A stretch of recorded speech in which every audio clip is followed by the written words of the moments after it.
E para você tirar a tinta PU, ou a tinta PU, ou o verniz PU, ou o primer PU, é muito mais difícil do que você tirar um tamanho diferente, uma pequenininha assim. Com certeza. Tá ganhando. Vira uma acrílico. É uma resina. É um polímero e um catalisador. A impressão do aerógrafo para verniz faz muita diferença, né? Eu procuro usar de 15 a 20 libras, mais ou menos. Praticamente. Isso, normalmente é aquela pressão que você coloca na própria embalagem. Na embalagem você coloca a pressão, né? Isso varia muito de aerógrafo para aerógrafo, que é a espessura da agulha. Ele tem o 0,4, tem gente que tem 0,3, 0,2. 0,3 deixa eu mais tempo. 0,3 é o mais comum, então assim, eu coloco lá de 10 a 20, entendeu? Se botar 15 não vai dar problema. Não dá problema. A pressão ela é muito relativa, por quê? Porque depende da distância, depende da sua velocidade. Do detalhe que você está falando. E aí a gente vai pegando. Uma coisa que eu falo pro diluição. pessoal, a diluição, uma coisa que eu falo pro pessoal fazer, que é uma coisa besta, mas assim, que vai te economizar um baita de um tempo se der alguma merda, é você pegar aquelas colherzinhas plásticas e testar. Vai testando ali. Aí você acha o seu ponto de diluição certo, que às vezes, nem eu coloco lá, de 70% a 80%. Ah, mas pra mim eu prefiro 90%. Por quê? Porque eu aplico mais rápido. Ah, eu prefiro 70%. Por quê? Porque eu aplico mais lento, eu gosto dele mais Uma grosso. coisa é você passar numa velocidade, ou no dobro desta velocidade, ou metade desta velocidade. É claro, não tem Tudo uma varia. fórmula padrão para isso. Por isso que eu aconselho cada um pegar, cada um tem uma mão, cada um tem uma velocidade, cada um tem um equipamento. Então fazer o teste na colher e ver da melhor maneira. É muito, você não vai nem perder tempo, você vai investir seu tempo ali do que você perder, correr a necessidade de perder o kit. Então tem que toda hora ficar voltando por VT ou na... Não, remover tinta de kit é um saco. 80% mais ou menos tudo que feita mais de diluição. Não tem mais. O diluente ele só é um transporte. Às vezes Ele não fica na reação. esses kits que tem muito decal, tem mais ou menos uma indicação, uma regra de você pinta, põe a cor do carro, aí depois, antes de pôr o decal, você passa uma mãozinha de verniz bem leve, você pode diluir 100%.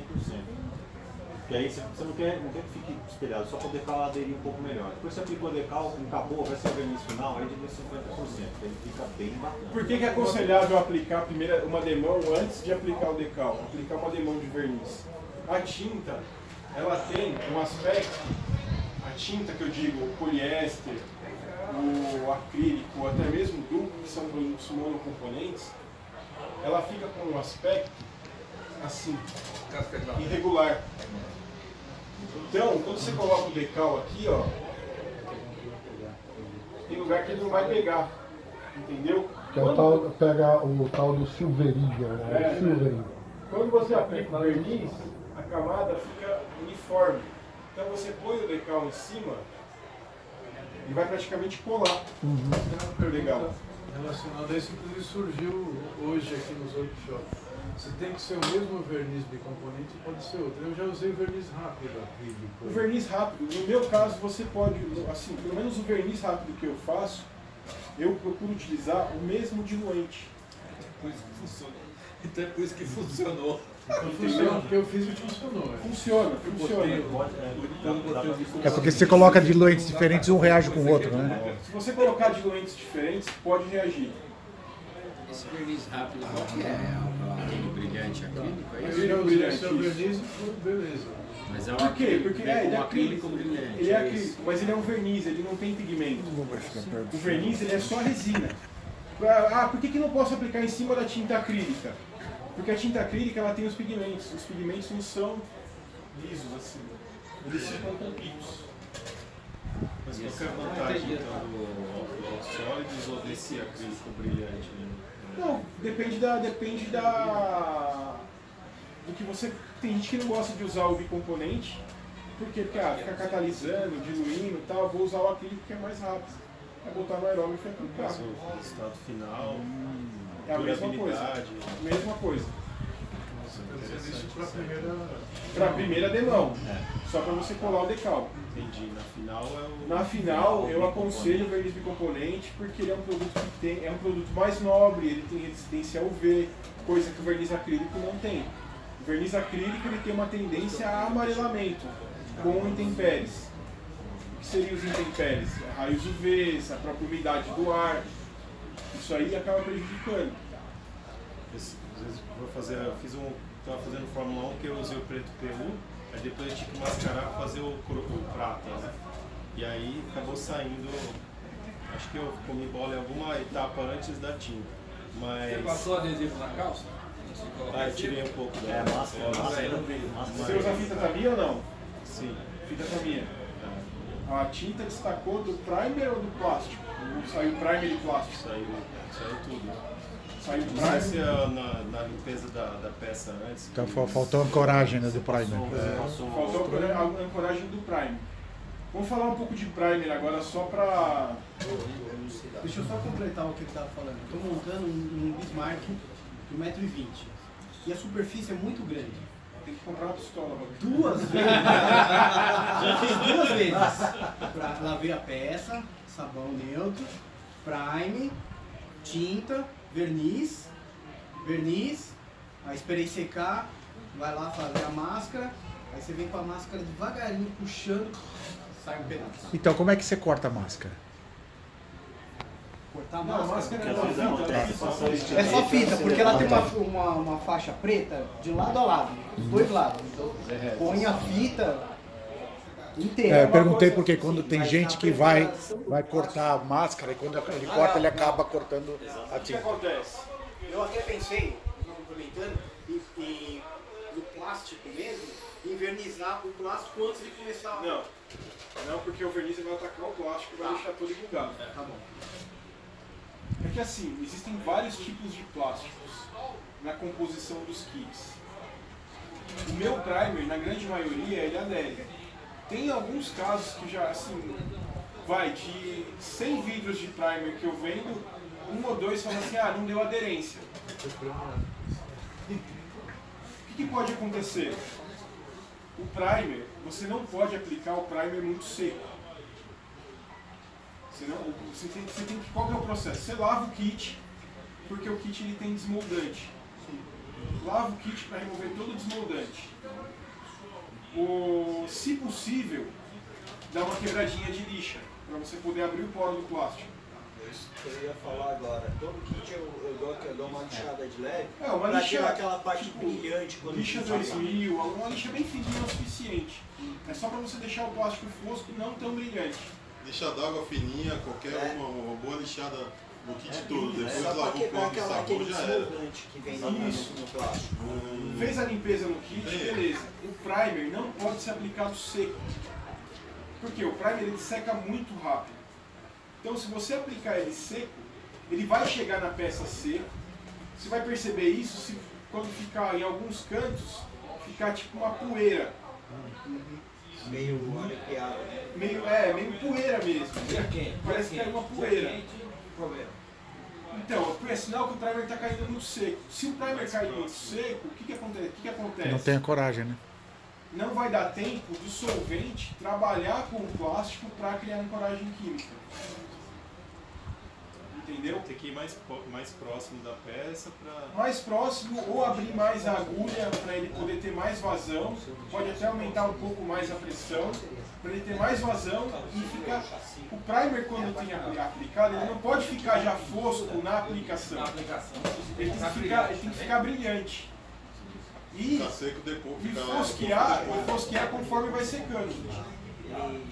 Por quê? Porque aí o brilho no primer é sinal que ele tem solvente ali trabalhando. Essa questão do o primer quando bater, ele tem que bater molhado, assim, brilhante. Você tem que aplicar o primer. Tem que parecer tinta, um exemplo. Como se fosse uma tinta brilhante. Isso, e ele vai fosqueando com o tempo, conforme vai secando. O primer seca em 10 minutos. É rapidinho. Se você aplicar ele muito seco, vai acontecer isso que você está me dizendo aí. ele vai soltar. Rodrigo, tem que mexer no fundo, né? O frasco, né? Tem que estar bem. Qual mistura? E agora nós estamos vendendo um misturador. Não, pra mim o meu já misturou. É só chacoalhar bem. Chacoalha, mistura ele bem. Chega no fundo do vídeo. Se você achar que está com dificuldade de sair do aerógrafo, porque ele está saindo muito empoeirado, pode diminuir um pouquinho mais com o Tiner 454. Eu recomendo para os meus produtos o Tiner 454, porque dos testes que eu fiz, o 454 é o melhor Tiner, é o Tiner mais nobre que... Eu só uso esse para Tiner, para verniz, para tinta. É o melhor, o 454. Nos meus produtos do primer ao verniz eu recomendo ele. Para limpeza eu uso o Tiner normal. Porque não é só isso. Porque o 454, ele, além de Ô, Drico, deixa eu tentar mudar de assunto, porque é mais para filmar, porque eu vejo que é a mesma pergunta que vem em todos os grupos e vem frequentemente. Então, para limpeza eu uso preto PU, cromo, candy, verniz.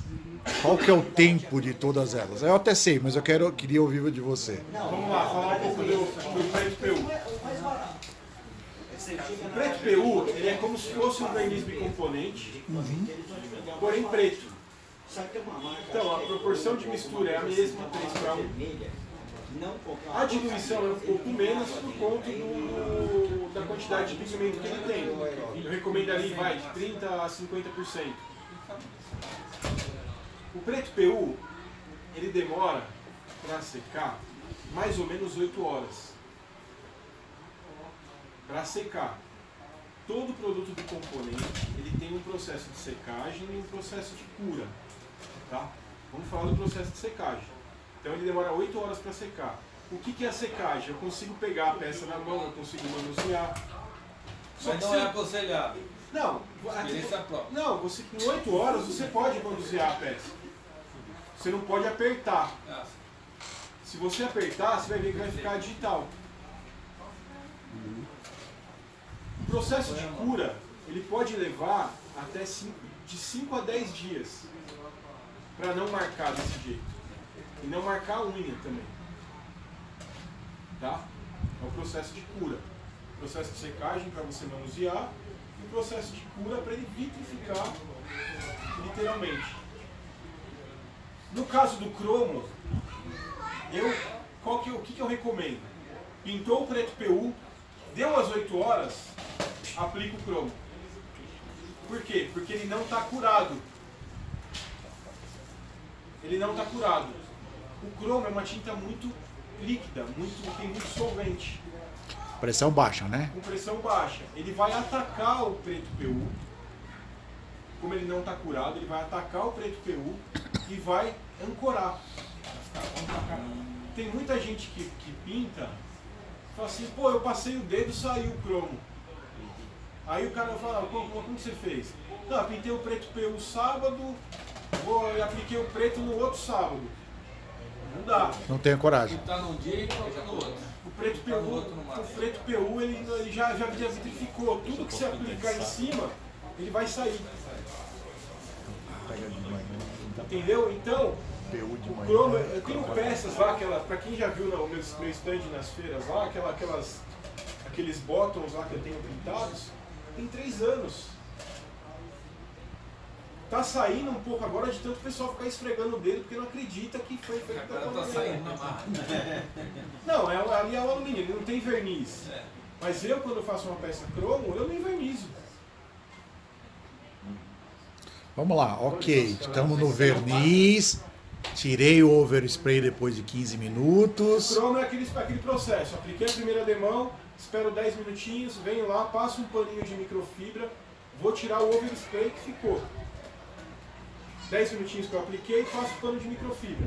Aplico a segunda demão, espero mais 10 minutos, passo o paninho de microfibra. Se eu vejo que está legal, eu não aplico outra demão, eu deixo. Se eu vejo que, não, quero um cromo mais prateado, aí eu aplico a terceira demão. Depois de 10 minutinhos, limpo o paninho de microfibra para tirar o overspray. Ah, eu quero invernizar o cromo. Não, peraí. Invernizar ainda não. Candy. É que o candy ele é uma tinta, né? Aham. O candy, você, dependendo do efeito que você quer, você não precisa aplicar ele em cima do cromo. Você pode aplicar ele em cima do cromo, ele vai ficar o mais nobre, o mais top. É essa a ideia. Ele vai ter o reflexo. O candy você pode aplicar em cima do cromo depois de 2 horas. Por quê? Porque aí evaporou todo o solvente que tinha que evaporar. Entendeu? Aplicou o candy, depois de meia hora você já pode invernizar, porque o candy ele já selou o cromo. O próprio candy selou o cromo. E o verniz em cima do cromo direto, quanto tempo depois? O verniz, como você tem o diluente para poder aplicar e ele demora, tem um tempo de secagem muito lento, quanto mais tempo você puder esperar para invernizar o cromo, é melhor. Ah, eu vou esperar 10 dias, vai estar vitrificado, vai descolar. Não vai. Pode invernizar depois de 30 dias, se quiser. Quanto mais, porque assim, ó, o cromo ele tem secagem por evaporação, não por polimerização. O que significa? Ele vai secar com evaporação do solvente. O cromo em específico, como ele é uma tinta muito fina e o alumínio é muito brilhante, ele precisa meio que oxidar para criar uma película para o verniz não atacar tanto. E uma dica, quando for aplicar o verniz sobre o cromo, é o mesmo processo que se usa em cima de um decal. Aplica uma demão empoeirada, espera uns 20 minutinhos e depois vem com uma fechando.